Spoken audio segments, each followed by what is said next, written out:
Nomor 1, tembok besar Cina. Kalau ngomongin tembok, biasanya yang kebayang cuma tembok rumah. Tapi yang satu ini beda kelas. Tembok besar China panjangnya mencapai ribuan kilometer dan dibangun secara bertahap selama berabad-abad. Tujuannya, salah satunya buat pertahanan dari serangan musuh. Yang bikin gila adalah lokasinya. Ada bagian tembok yang harus melewati pegunungan dengan medan yang ekstrim. Coba bayangin, zaman dulu, belum ada alat berat. Tapi mereka bisa bikin benteng sepanjang itu. Nomor 2, Petra, Yordania. Kalau pertama kali lihat Petra, mungkin kita bakal mikir, ini bangunan ditempel di batu. Ternyata bukan. Bangunan seperti Al-Hasni justru dipahat langsung dari tebing batu. Jadi bukan batunya yang dipotong terus disusun, tapi tebingnya yang langsung dibentuk. Keren banget. Petra dulu juga merupakan kota perdagangan yang penting.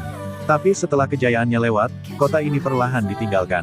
Dan sekarang, malah jadi salah satu tempat wisata paling terkenal di dunia.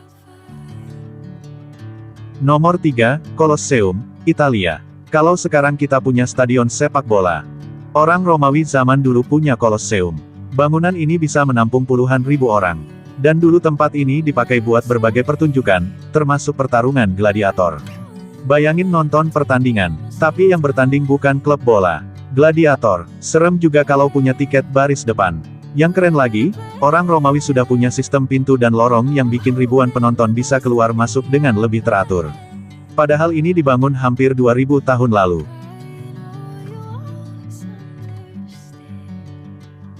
Nomor 4, Chichen Itza, Meksiko. Sekarang kita pindah ke Amerika Tengah.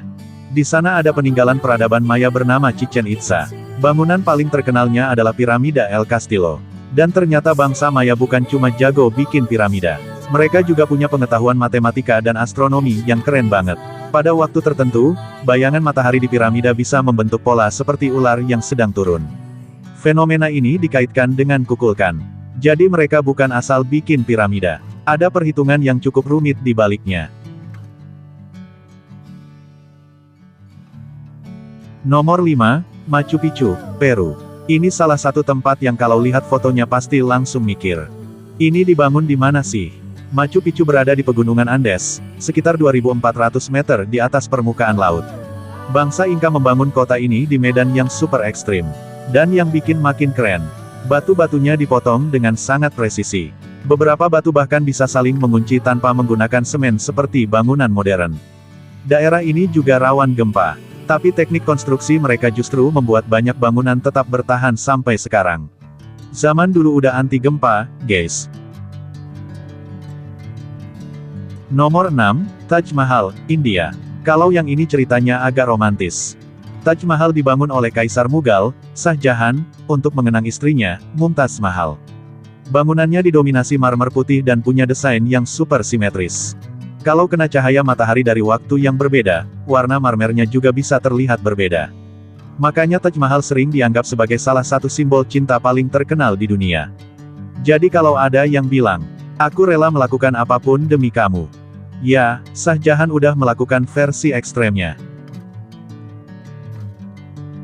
Dan terakhir, nomor 7, Christ the Redeemer.